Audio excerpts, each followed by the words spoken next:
जहलम में नान कुलचा एसोसिएशन नाकस आटा मिलने पर इंतजामिया के खिलाफ सरापा एहतजाज।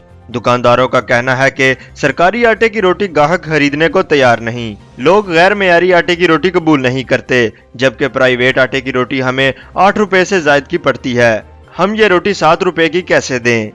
गाहक रोटी नहीं लेना चाहता। गाहक हमें कहता है कि हमें अच्छी रोटी दें, तो हम अच्छी रोटी 10 रुपए के कम नहीं बेच सकते, क्योंकि उसकी कास्ट हमें 8.5 रुपए 9 रुपए पड़ती है। तो अब इसके लिए हमारी रिक्वेस्ट है इंतजामिया के हमारे साथ तावन करें। हम कोई ऐसा एहतजाज नहीं करना चाहते जिससे जनाब हम आवाम को परेशान करें, हम अपना तनूर बंद करें। अगर हम अपने तनूर बंद करते हैं तो वो जाहिर सी बात है कि उसका जनाब सीधा असर जो है ना आवाम के ऊपर जाएगा, क्योंकि इस वक्त घरों में गैस भी नहीं आ रही। आज परेशानी, दुकानदार बहुत परेशान है, 5-5, 6-6 लाख रुपए से कर रही है। ज़्यादा रिक्वेस्ट है इंतजामिया के हमें रेट दिया जाता है। सर जो गंदम सरकारी जो मंजूर हो रही है, जो फ्लोट मिल जो हमें सरकारी आटा दे रही है 805 रुपये में, सर वो इंतहाई नाकिस में आ रहा है। इसकी रोटी का पसंद नहीं करता।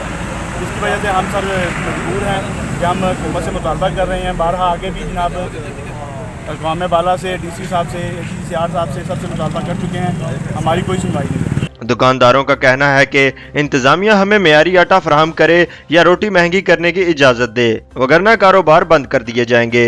Najaf Shahzad, news alert, Jhelum.